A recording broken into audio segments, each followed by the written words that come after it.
énergétique, notamment dans le bâtiment, avec des propositions en matière de financement aussi des capacités énergétiques des bâtiments. Et à la fin de l'année, on devrait avoir les propositions en matière de renouvelables et de réorganisation du marché de l'électricité qui, comme ça a été dit tout à l'heure, pour le moment dysfonctionne un peu, et notamment en raison des conséquences du butterfly effect de la révolution des gaz de schiste aux États-Unis. Alors, bien sûr, la réalisation de cette politique commune, de cette union de l'énergie, ne va pas se faire à partir d'un bureau à Bruxelles. Ça va se faire d'abord parce que c'est la responsabilité des États membres de la mettre en œuvre, et ensuite aussi parce qu'on a, avec des acteurs du terrain, notamment les collectivités locales, les industriels, et c'est pour ça qu'on a mis en place et qu'on est en train de finaliser une véritable gouvernance européenne qui devrait nous permettre justement de mettre en œuvre la stratégie européenne.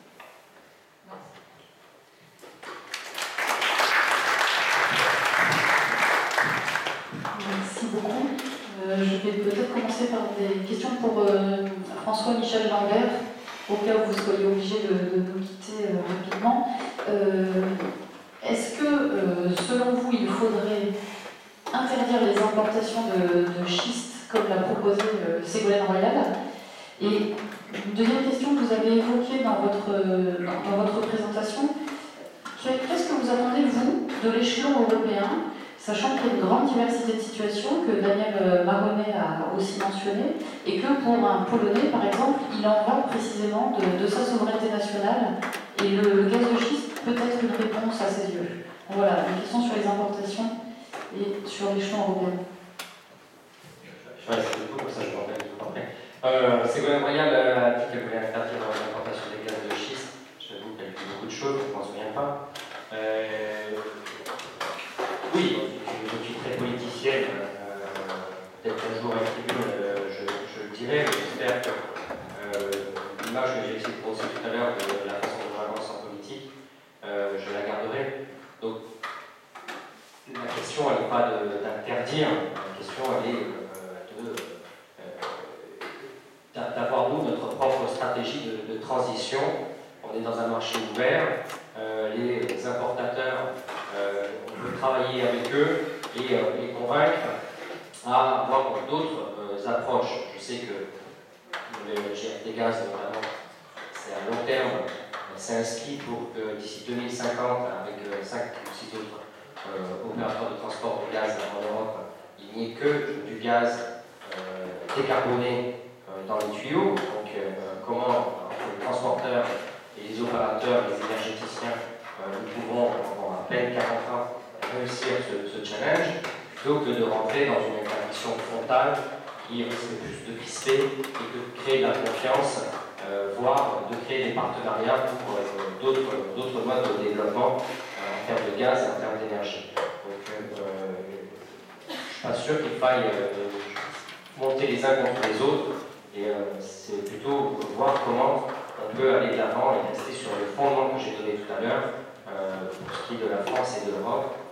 La souveraineté, c'est conserver ces énergies qui sont naturellement inscrites dans le sol, plutôt que de les exploiter. Pour ce qui est de la Pologne,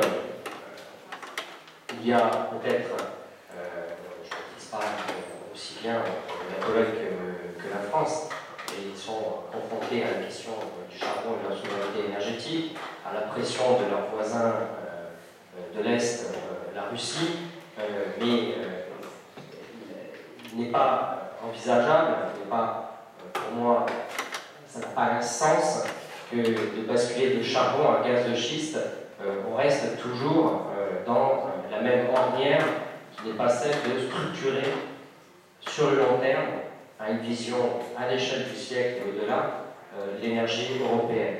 Après, une politique, alors c'est une politique commune, j'ai entendu dire qu'il ne fallait peut-être pas dire une politique commune, une politique européenne sur l'énergie est plus que jamais indispensable. On pourrait aussi le dire sur la défense.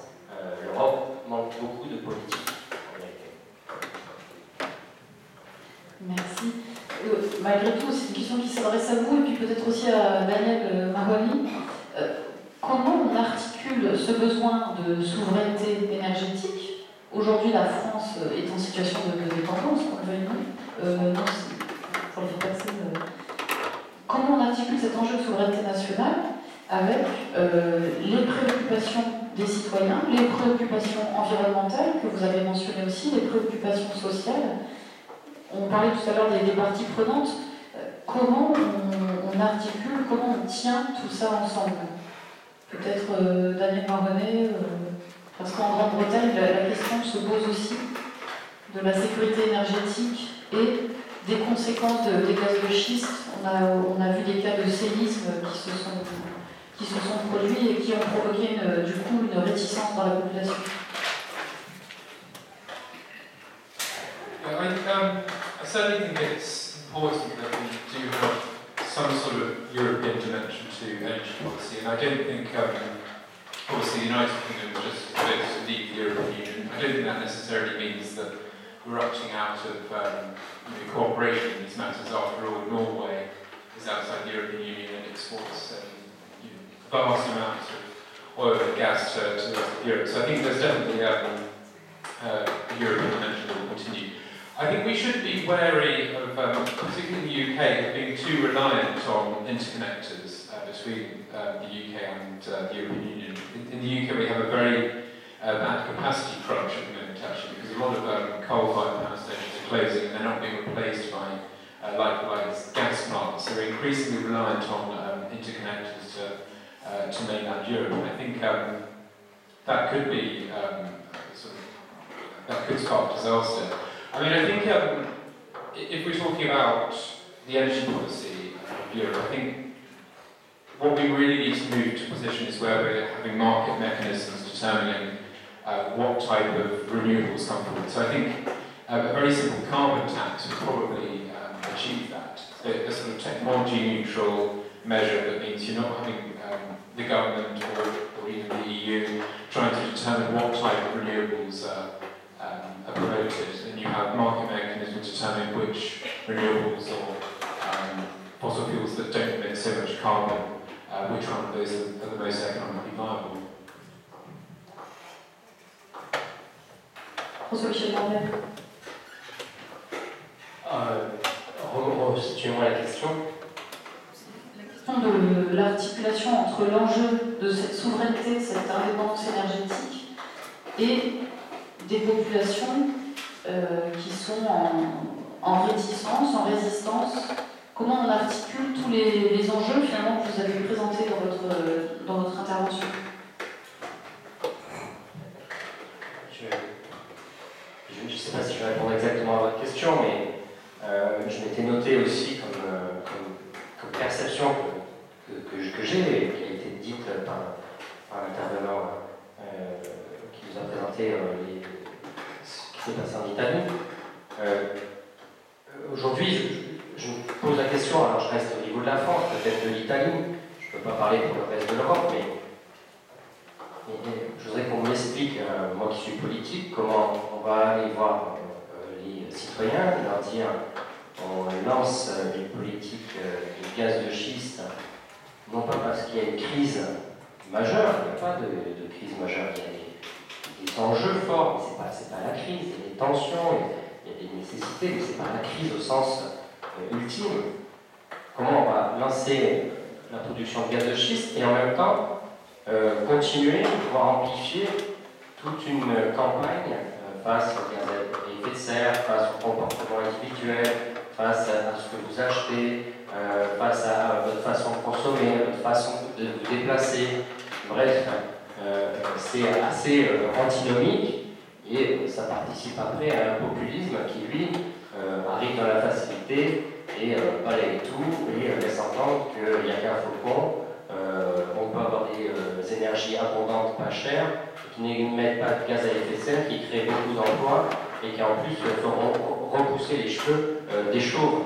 Parce qu'on n'en est pas loin de ça. Donc moi, la politique, c'est une cohérence. Aujourd'hui, la France, COP21, l'Europe, derrière la COP21, les discours du président de la République, les discours européens, les discours de nombre de chefs d'État nous donnent une trajectoire. Comment on peut arriver derrière en expliquant que finalement nous allons exploiter les gaz à effet de serre, parce que malgré tout, ça restera un gaz fossile à effet de serre et non pas des stratégies de mutation. Madame Houtman, je vous vois réagir.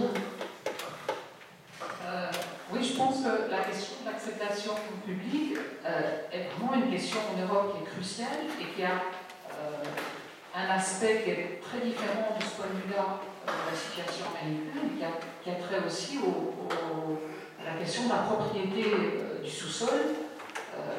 L'enjeu aux États-Unis est quand même aussi un enjeu de gain pour les populations locales qui sont propriétaires du sous-sol, qui en Europe ne donne pas cette incitation aux populations. En plus, on est dans une période où les populations commencent à se méfier de l'expert, et comme on l'a dit, c'est un sujet complexe, c'est difficile parfois d'expliquer. Il faut les gens qui sont prêts à écouter. Et c'est pour ça que dans la recommandation de la Commission de février, on a explicitement dit qu'il faut des dialogues, des informations. Est-ce que ça va suffire? Je ne suis pas une boule de cristal, mais c'est effectivement un sujet sur lequel il faut énormément d'investissement. Mais il en faut aussi quand un maire veut changer les règles de transport locaux pour avoir un système de transport plus propre, qui a priori c'est quelque chose dont on imagine que les populations locales sont favorables. Donc c'est encore plus difficile quand il s'agit de questions de gaz de schiste. Daniel Maronnet, vous êtes donc très en faveur du développement de l'exploration et de la production de schiste. Est-ce qu'en Europe, la résistance ne vient pas aussi de déception? Je reparle de la Pologne, où on avait estimé des réserves extrêmement importantes qui finalement ont été divisées par 5. En Grande-Bretagne, c'est la question des séismes aussi qui a agité les populations. Est-ce que finalement, il n'y a pas de la déception aussi liée à cette technologie, entre guillemets? Yeah, I think in the case of Poland, there has been a huge disappointment. But I don't think it's so much. I mean, there are elements that there were the estimates were overestimated. But I think again, this is a problem that the Polish government has brought on themselves. So it's not just the bureaucracy that I explained. I mean, just to give you an idea of the hoops that a fracking operation has to go through. So it takes about 7 months to get the permits, just to start. Then it takes another 6 months to amend the drilling concession, and it takes a further 9 months to obtain an environmental decision. So that's nearly 2 years before you can even start. And in Poland, the government's been a little bit greedy as well, so they've tried to tax the industry far too much. So that's been another disincentive.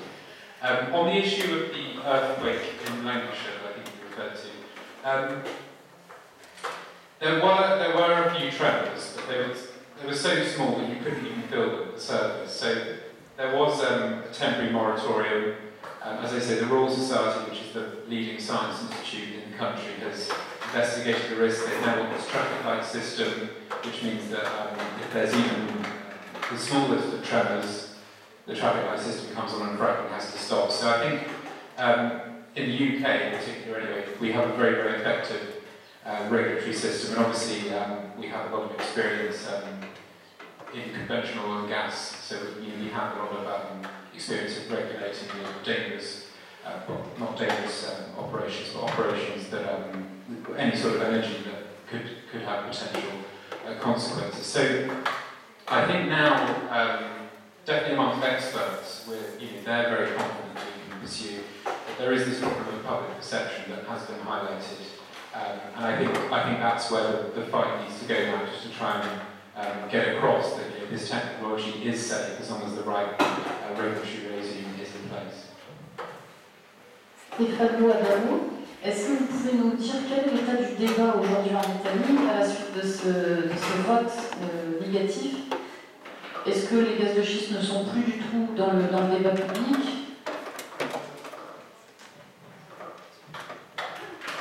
Alors le vote n'était pas sur le gaz de schiste. En fait, les gaz de schiste ne sont même pas débattus. C'est un sujet dont on parle pas beaucoup en Italie. Enfin, c'est pas dans les premières pages des journaux. sur le drilling, comment on dit ça? Sur le forage, hein, le forage. Et c'était sur les concessions pour les forages.